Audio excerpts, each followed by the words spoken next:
ارے کیسے زندگی، آؤ علماء سے پوچھ لیں، آئے جو مشکل پیش کوئی، آؤ علماء سے پوچھ لیں۔ الحمدللہ رب العالمین والصلاة والسلام علی سید المرسلین، اما بعد فاعوذ باللہ من الشیطان الرجیم، بسم اللہ الرحمن الرحیم۔ الصلاة والسلام علیک یا رسول اللہ وعلی آلک واصحابک یا حبیب اللہ۔ الصلاة والسلام علیک یا نبی اللہ وعلی آلک واصحابک یا نور اللہ۔ میٹھے میٹھے اسلامی بھائیوں اور مدنی چینل کے ناظرین، سلسلہ دارالفتاح اہل سنت میں ایک بار پھر آپ کو مرحبا کہتے ہیں۔ الحمدللہ عز و جل اس سلسلے میں ہم بہت کچھ سیکھتے ہیں اور آج بھی سیکھیں گے۔ آپ آخر تک شامل رہیں، آپ کے SMS اور کالز بھی ہم شامل سلسلہ کریں گے۔ ابتداءً درود پاک کی فضیلت کہ فرمان مصطفیٰ صلی اللہ تعالی علیہ وسلم ہے، جس نے کتاب میں مجھ پر درود پاک لکھا تو جب تک میرا نام اس میں رہے گا فرشتے اس کے لیے استغفار یعنی بخشش کی دعا کرتے رہیں گے۔ صلو علی الحبیب صلی اللہ تعالی علی محمد صلی اللہ علیہ وسلم۔ مفتی صاحب تشریف فرما ہے، پہلا سوال میں عرض کروں گا۔ حضور ارشاد فرمائے، نماز کے حوالے سے ہم گفتگو کرتے ہیں ابتداً، قیام کی حالت میں جو ایک غلط فہمی ہے، مشہور بھی ہے، الٹے ہاتھ کا استعمال کرنا، کیا فرماتے ہیں؟ یعنی اس طرح مثال دی جاتی ہے کہ جب ہم الٹا ہاتھ نکالیں گے تو سیدھا ہاتھ اوپر اٹھائیں گے تو یوں دونوں ہاتھوں کا استعمال ہو جائے گا، کیا فرماتے ہیں؟ الحمدللہ رب العالمین والصلاة والسلام علی سید الانبیاء والمرسلین، اما بعد فاعوذ باللہ من الشیطان الرجیم، بسم اللہ الرحمن الرحیم۔ دیکھیں، بنیادی اعتبار سے جو نماز کو فاسد کرنے والی چیز ہے یہاں پر وہ ہے عمل کثیر، یعنی دونوں ہاتھ کے استعمال کے اعتبار سے۔ تو جہاں جہاں دونوں ہاتھ کے استعمال میں عمل کثیر پایا جائے گا تو وہاں تو نماز فاسد ہوگی، ورنہ نماز دونوں ہاتھ استعمال کرنے کی وجہ سے فاسد نہیں ہوگی۔ تکبیر تحریمہ کے لیے بھی دونوں ہاتھوں کو اٹھایا جاتا ہے، دعائے قنوت میں جب ہم تکبیر قنوت کہتے ہیں اس سے پہلے تو اس وقت بھی دونوں ہاتھوں کو ہم اٹھاتے ہیں۔ تو یہ تو سلسلہ ہاتھوں کا اٹھانے کا رہتا ہے۔ تو یہ جو نماز فاسد ہوتی ہے، یہ نماز اس صورت میں فاسد ہوتی ہے کہ جبکہ اس سے عمل کثیر لازم آئے۔ تو نماز کی حالت میں قیام میں اگر کسی نے الٹا ہاتھ استعمال کیا تو اگر کسی عذر کی وجہ سے وہ ایسا کر رہا ہے تو ٹھیک ہے، نماز فاسد بھی نہیں ہوگی اور بلا کراہیت یہ اس کا استعمال کرنا ٹھیک ہوگا۔ مثلا مثال کے طور پہ کھجانا اس طرف ہے کہ جس کی حاجت بہت زیادہ ہو رہی ہے اور سیدھے ہاتھ سے ادھر کھجانا اس کے لیے مشکل ہو رہا ہے، تو اب اس نے یہ الٹا ہاتھ نکال کے یہاں پر اس نے کھجا لیا، تو یہ اس میں حرج نہیں ہے کیونکہ یہاں پہ عمل کثیر کی کوئی صورت نہیں ہے۔ البتہ جہاں الٹا ہاتھ اور سیدھا ہاتھ دونوں استعمال ہو سکتے ہیں تو پھر اس صورت میں الٹے ہاتھ کو بلا وجہ استعمال نہ کرے، کیونکہ سیدھے ہاتھ کا جو مقام ہے، سنت مقام، وہ یہ ہے کہ اس کو الٹے ہاتھ کے اوپر رکھا جائے، جو طریقہ کار ہے اس کے مطابق۔ اب اگر یہ الٹا ہاتھ استعمال کرے گا تو نتیجہ یہ نکلے گا کہ الٹا ہاتھ تو اپنی جگہ سے ہٹا ہی ہٹا ہے، ساتھ ہی ساتھ جو سیدھے ہاتھ کا سنت مقام تھا وہ بھی ہٹ گیا۔ اب وہ الٹے ہاتھ کی جگہ نیچے کی طرف آ گیا اور الٹا ہاتھ اوپر کی طرف استعمال ہو رہا ہے۔ تو ایسا کرنا جو ہے وہ چونکہ الٹے ہاتھ کو بھی سنت کے برخلاف کر دیا، سنت مقام سنت سے ہٹا دیا اور یوں سیدھے ہاتھ کو بھی ہٹا دیا، تو بلا عذر بلا ضرورت ایسا نہیں کرنا چاہیے۔ لیکن اگر واقعی کہیں پر ایسی ضرورت ہے کہ وہاں الٹے ہاتھ ہی سے آپ کو اپنی حاجت کو پورا کرنا ہے، وہ بغیر الٹے ہاتھ کے مشکل ہو رہی ہے، تو استعمال میں حرج نہیں ہے۔ اور دونوں ہاتھوں کا استعمال یا الٹے ہاتھ کا استعمال جو ہے یہ اسی صورت میں مفسد نماز ہوگا، یہ سیدھے ہاتھ ہی کا استعمال اسی صورت میں مفسد نماز ہوگا، یعنی نماز کو فاسد کرنے والا ہوگا جبکہ اس سے عمل کثیر لازم آتا ہو، ورنہ یہ جو ہے وہ نماز کو توڑنے والا نہیں ہے۔ اب عمل کثیر کہتے کس کو ہیں؟ تو اس کی آسان تعریف علماء نے یہ بیان کی کہ وہ شخص کہ جو یہ جانتا نہیں کہ آپ نماز میں ہیں، دور سے وہ آپ کو دیکھے تو اسے ایسا معلوم ہو آپ کے اس کام سے کہ آپ نماز کے اندر نہیں ہیں۔ کوئی بھی ایسا کام آپ کر رہے ہیں، مثال کے طور پہ موبائل نکال کے کوئی بند کر رہا ہے جیب سے، اب دور سے دیکھنے والا دیکھے گا تو وہ یہی سمجھے گا کہ یہ نماز کے اندر نہیں ہے، تو پھر اس صورت میں وہ عمل کثیر کہلاتا ہے، جبکہ وہ نماز کی اصلاح کے لیے نہ کیا گیا ہو۔ اصلاح نماز کے لیے کیا گیا تو اس صورت میں عمل کثیر وہ نہیں کہلاتا۔ مدنی چینل کے ناظرین، آپ نے جواب سنا، مفتی صاحب نے بڑی تفصیل سے نماز کے اندر جو ہاتھوں کا استعمال کیا جاتا ہے تو اس سے نماز پہ اثر پڑتا ہے یا نہیں پڑتا، نماز ٹوٹتی ہے یا نہیں، اس کو تفصیلاً بیان فرمایا۔ مزید گفتگو کریں گے، آئیے آپ کی کالز کو ہم شامل کرتے ہیں۔ میرا سوال ایک ہی ہے کہ اگر بندہ یتیم ہو جاتا ہے اور اس کے جو بھی خاندان والے ہیں وہ پیسے والے ہوتے ہیں، مالدار ہوتے ہیں، لیکن اس کی پشت پناہی نہیں کرتے، اس کا کیا حکم ہے؟ جی، یتیم کے ساتھ خیر خواہی، اس کی کفالت وغیرہ کے حوالے سے احادیث طیبہ میں یتیم کی کفالت کے حوالے سے تو بہت زیادہ فضیلتیں آئی ہیں، اور یتیم کی کفالت کرنے والے یعنی اس کی پرورش کرنے والے کے بارے میں، اس کے پر مہربانی و شفقت کرنے والے کے حوالے سے یہ آیا کہ میں اور وہ کافر الیتیم، یتیم کی کفالت کرنے والا، یہ دونوں یوں جنت میں ساتھ ہوں۔ سبحان اللہ۔ قربت کی طرف اشارہ ہے کہ اس کو نبی کریم صلی اللہ علیہ وسلم کا ایسا قرب ملے گا۔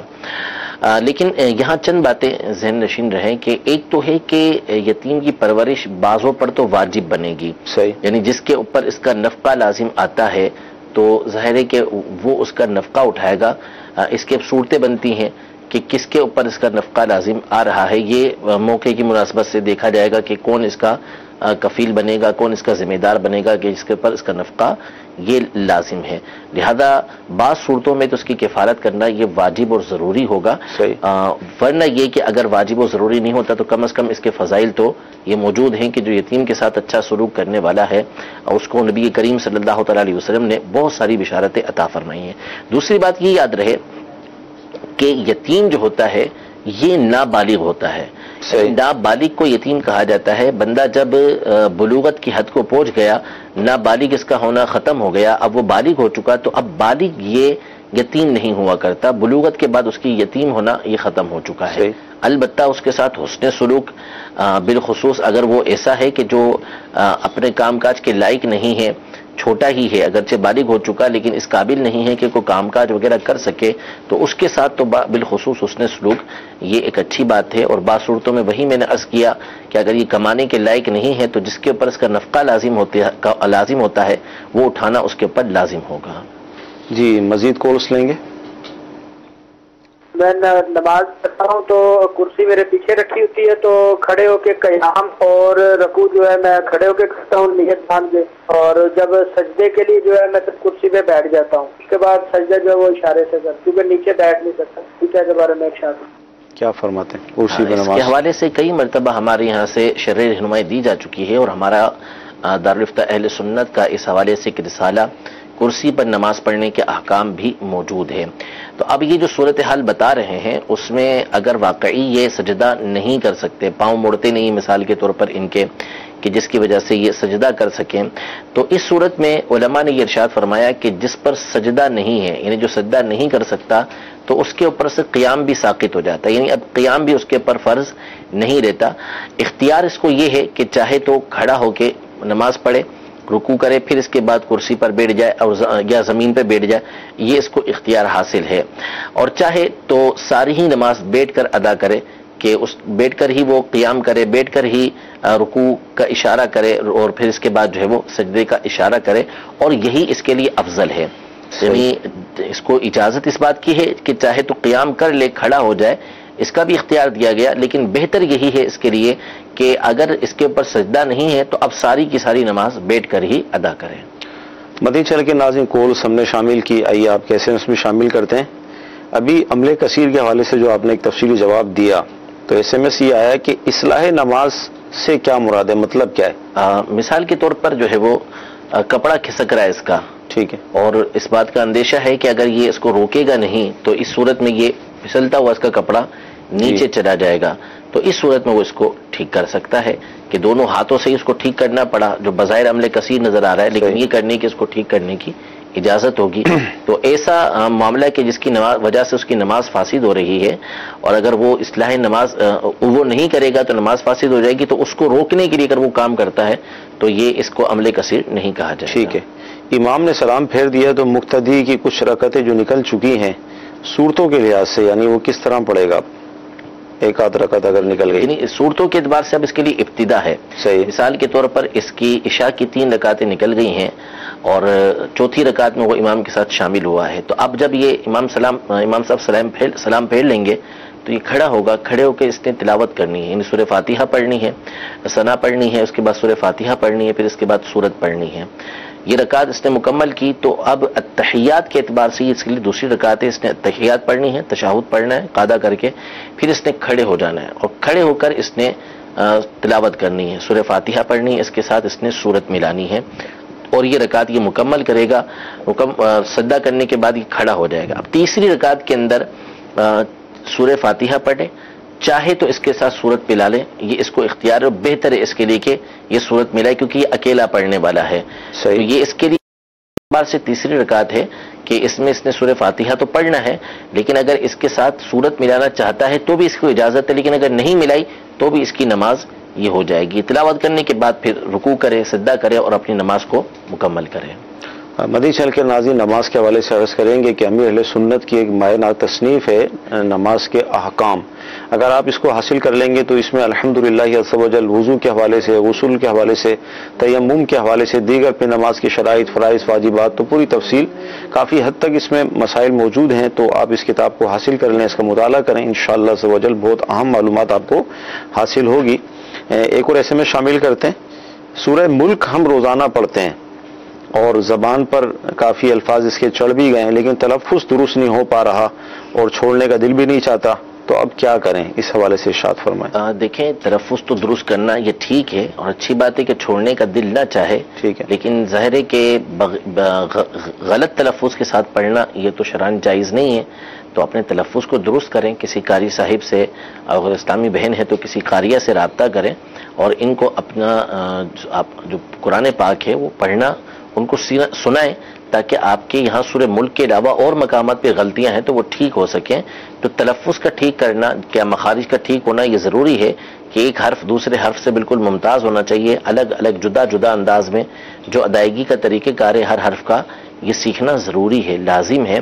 تو سورہ ملک پڑھنے کی فضیلت ہے، برکتیں حاصل ہوتی ہیں اس کے پڑھنے سے، لیکن یہ اسی صورت میں حاصل ہوں گی کہ جب صحیح تلفظ کے ساتھ قرآن پاک کو پڑھا جائے گا، ورنہ حدیث پاک کے اندر موجود ہے کہ رب قارئ للقرآن والقرآن یلعنہ، کہ بہت سے قرآن پڑھنے والے ایسے ہیں کہ الٹا قرآن ان کے اوپر لعنت کر رہا ہوتا ہے، اور اس کا ایک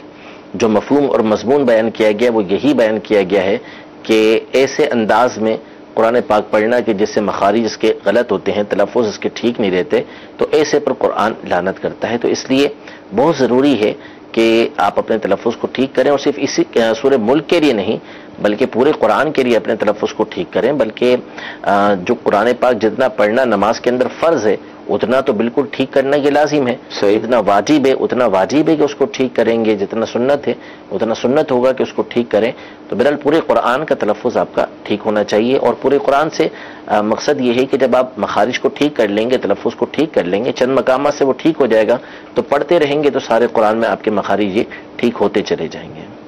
مدنی چینل کے ناظرین، آپ کو عرض کریں گے کہ دعوت اسلامی کے کم و بیش تقریباً 104 شعبہ جات ہیں، اور اس میں ایک شعبہ ہے مدرسۃ المدینہ۔ تو اب اس کی تقسیم یہ ہے کہ مدنی منوں اور منیوں کے الگ سے پورا ایک سسٹم موجود ہے، اسی طرح اسلامی بھائیوں کے، اسلامی بہنوں کے، یعنی جو بالغ اسلامی بھائی ہیں، اسلامی بہنیں، ان کے بھی الحمدللہ اس طرح کے یہ ہمارے مدارس المدینہ موجود ہیں۔ تو آپ جس شہر میں رہتے ہیں وہاں کے قریبی اسلامی بھائیوں سے اگر رابطہ کر لیا جائے تو انشاءاللہ عز و جل قرآن پڑھنے کے حوالے سے آپ کو یہ سہولت جو ہے مل جائے گی، اور جو غلطیاں وغیرہ ہیں انشاءاللہ عز و جل وہ دور ہو جائیں گی۔ SMS بھی شامل کریں گے، مزید آپ کی کورس لیتے ہیں۔ امیر اسلم سائی وال سے میرا مفتی صاحب سے سوال یہ ہے، جمعے کی جو حدیث پاک آئی ہے، آیا کہ میرے در پہ اگر کوئی جمعہ چھوڑ دے گا، 3 جمعے چھوڑ دے گی، تو آیا کہ وہ مسلمان کافر ہو جائے گا؟ جمعے کے حوالے سے فرمائیں، یہ بھی ہے نا کہ مہر لگا دی جاتی ہے، اور یہ مختلف اس کی وعیدیں آئی ہیں کہ جو جان بوجھ کے 3 جمعے چھوڑتا ہے وہ گویا کہ اسلام کو اپنے پیٹ پیچھے پھینک دیتا ہے، اس کے دل کے اوپر جو ہے وہ مہر لگا دی جاتی ہے، جو تہاوناً یعنی اس کو سستی کاہلی کی وجہ سے چھوڑتا ہوا چلا جاتا ہے، تو اس کے بارے میں اس طرح کی وعیدیں آئی ہیں کہ 3 جمعے چھوڑنے کی وجہ سے اس کے دل پر مہر لگا دی جاتی ہے۔ لیکن جو کفر ہے وہ اسی صورت میں ہوگا جبکہ وہ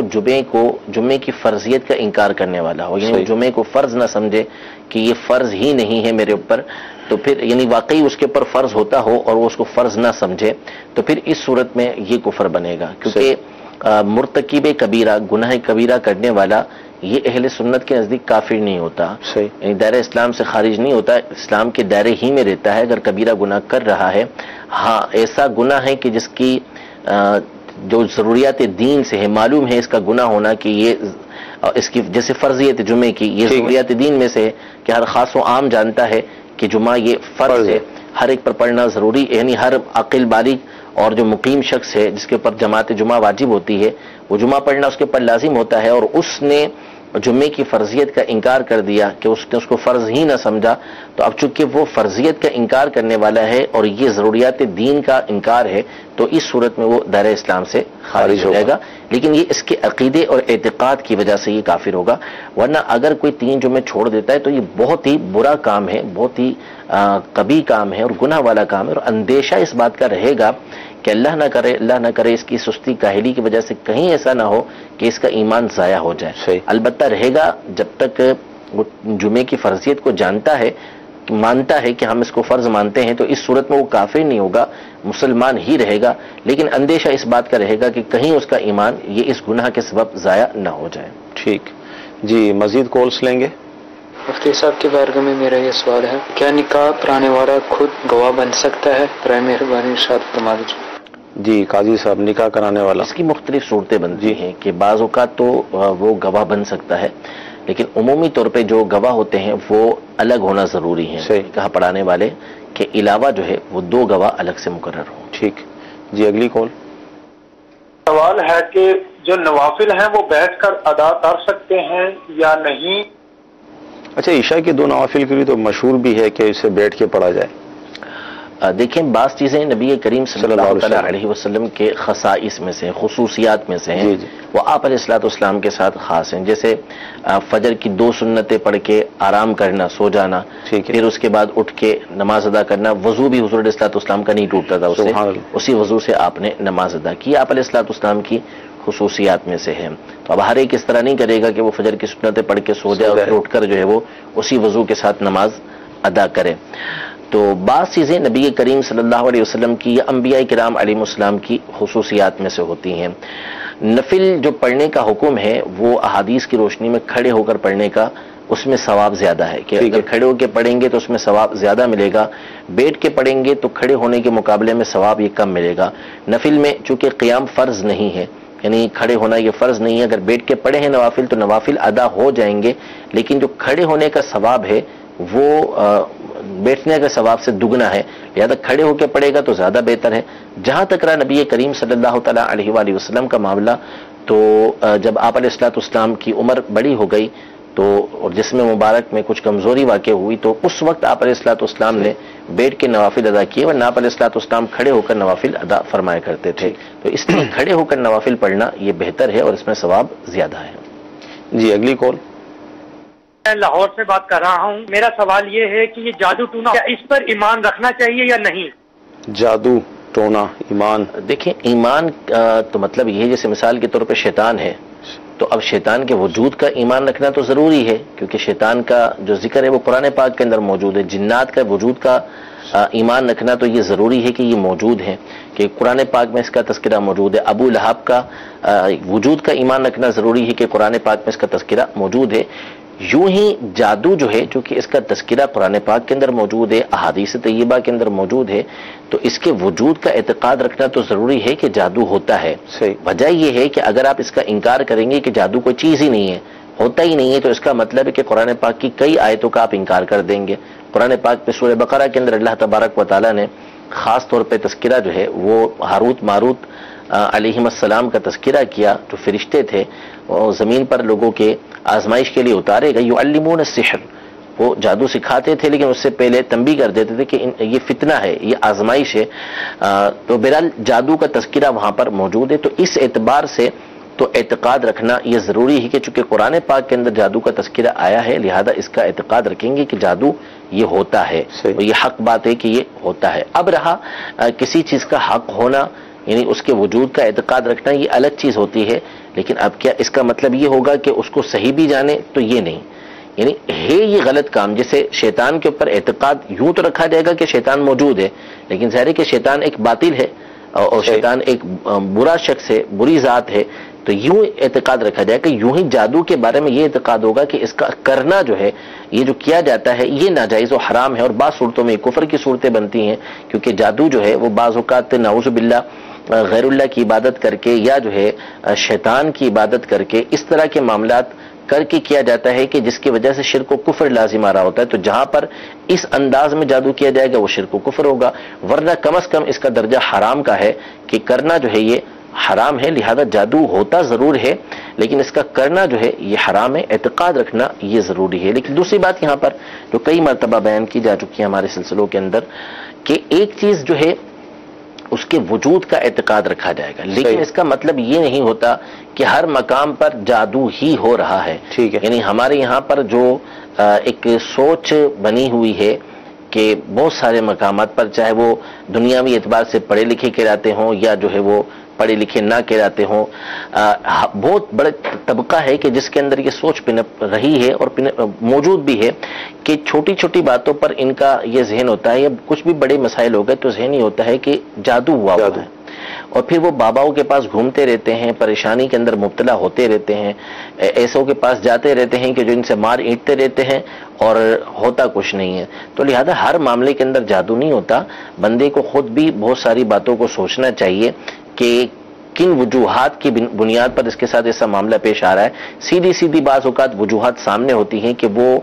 ایسے معاملات کے اندر مبتلا ہوتا ہے، ایسی چیزوں کے اندر مبتلا ہوتا ہے کہ جس کی وجہ سے یہ رکاوٹیں پیدا ہو رہی ہوتی ہیں، لیکن اس کا تصور اور اس کا ذہن ہی بنا ہوتا ہے کہ بس جادو ہوا ہے، تو وہ سامنے والی چیزوں کو دور کرنے کی کوشش ہی نہیں کرتا. اپنی بد اخلاقی کی وجہ سے، اپنی سستی کاہلی کی وجہ سے، پورا ٹائم نہ دینے کی وجہ سے اس کے کاروبار میں نقصان ہو رہا ہوتا ہے، لیکن اس کا تصور یہ بنا ہوتا ہے کہ اس کا جو جادو ہوا ہے، بندش ہوئی بھی ہے جس کی وجہ سے اس کے کاروبار میں نقصان ہو رہا ہے، گھر کے اندر لڑائیاں ہو رہی ہیں، گھر میں پریشانیاں آ رہی ہیں. تو اس بات پہ غور نہیں کرتا کہ کیا وجہ ہے، کیا میں گھر پر جو ہے وہ صحیح طرح سے وقت نہیں دے پا رہا، میں اپنے بچوں کو، اپنے گھر والوں کو وقت نہیں دے سکتا، دے نہیں پا رہا. تو یہ چیزیں ہیں کہ جس کی وجہ سے میرے گھر میں آزمائشیں آ رہی ہیں، تو ان کو دور کرنے کی جگہ ذہن یہ بنتا چلا جاتا ہے کہ بندش ہوئی ہوئی ہے، کسی نے جادو کرا دیا ہے. تو ایسا نہیں ہے کہ ہر مقام پر ایسا ہی ہوتا ہو. بندش، جادو وغیرہ اگرچہ ان کا وجود ہے، یہ حق ہے، لیکن ہر مقام پہ ایسا نہیں ہوا کرتا. قرآن کی آیت بھی تو اس حوالے سے ہے نا کہ بہت، اور جو تکلیف تمہیں پہنچی، وما اصابکم من مصیبت فبما کسبت ایدیکم، جی، کہ جو مصیبتیں تمہیں پہنچتی ہیں وہ تمہارے ہاتھوں ہی کے کیے ہوئے ہیں، تمہارے کرتوتوں کی وجہ سے پہنچتی ہیں. صحیح. تو لہذا اپنے معاملات کو ویسے بھی غور و فکر کرنا چاہیے کہ کہاں کہاں اس سے کیا کیا غلطیاں کوتاہیاں ہو رہی ہیں، ان کو دور کرنے کی کوشش کریں. اور ٹھیک ہے عملیات وغیرہ کا بھی سہارا لیا جا سکتا ہے، لیکن اس کے لیے یہ کہ آپ جو سنی صحیح العقیدہ ایسے افراد ہیں کہ جو صحیح طریقے سے علاج کرتے ہیں، جیسے تعویذات عطاریہ والے ہیں، ان سے رابطہ کریں. ایس ایم ایس جو موصول ہو رہے ہیں، بہت اچھے ایس ایم ایس ہمیں اس میں موصول ہو رہے ہیں. اچھا، during pregnancy last of the month جب یہ کنڈیشن ہو جاتی ہے تو سجدہ کرنا بہت دشوار ہو جاتا ہے، تو کیا فرماتے ہیں اس حوالے سے؟ اسلامی بین فرام باب المدینہ. اب دیکھیں، اگر واقعی ایسی صورتحال ہے کہ سجدہ کرنا اس کے لیے بہت مشکل ہے کہ وہ سجدہ نہیں کر پا رہی، تکلیف کے اندر مبتلا ہوتی ہے، سجدے میں چلی گئی تو کھڑی نہیں ہو پاتی، تو اس صورت میں یہ ہے کہ وہ تکلیف جو اس کو پہنچی ہوئی ہے، سجدہ کرنا اس کے لیے مشکل ہو چکا ہے، بہت تکلیف کا سبب بن چکا ہے، تو وہ بیٹھ کر نماز پڑھ سکتی ہے، چاہے کرسی پہ بیٹھ کے پڑھے، چاہے وہ زمین پہ بیٹھ کے ادا کرے. تو اگر وہ بیٹھ کے ادا کرے گی، چونکہ سجدہ اس سے نہیں ہو سکتا، اور ہم پہلے بیان کر کے آ چکے ہیں کہ جس سے سجدہ نہیں ہو سکتا اس سے قیام بھی ساقط ہو جاتا ہے. اور اس کے لیے بہتر طریقہ کار بھی یہ ہے کہ ساری کی ساری نماز بیٹھ کر ادا کرے، کہ بیٹھ کر ہی وہ قیام کر رہی ہے، پھر اس کے بعد جو ہے اس نے رکوع کرنا ہے تو تھوڑا سا اشارے سے جھک جائے تھوڑا، اور سجدے میں اس سے کچھ زیادہ جھک جائے، تو یہ اس کی نماز ادا ہو جائے گی. ٹھیک جی، ویڈیو سوال دیجئے. محمد علی عطاری بیلجیم سے آپ کی خدمت میں حاضر ہوں. اس وقت ہم یہاں بیلجیم کے شہر برسلز میں کے قبرستان میں موجود ہیں. اسی قبرستان میں پچھلے دنوں میرے والد صاحب مرحوم ان کی تدفین بھی ہوئی، اور یہاں پہ آ کر کچھ ایسی چیزیں دیکھی. چھت مائے گا کہ یہاں پہ یہ اس طرح کی پلیس قبریں جو بنی ہوئی ہیں، اس کے اوپر ایک گھاس بھی اگائی ہوئی ہے. کیا یہ درست طریقہ ہے یا کیا یہ غیر، یہ سنت کے خلاف یا شریعت کے خلاف ہے؟ اس میں تھوڑی ہماری رہنمائی فرما دیں. مزید یہ بھی ارشاد فرمائیے گا کہ قبر اگر سنت کے مطابق ہو تو کس طرح بنائی جائے نا. اور اسی طرح ہم نے یہاں پہ دیکھا کہ کچھ قبریں ایسی ہیں کہ جس میں شاید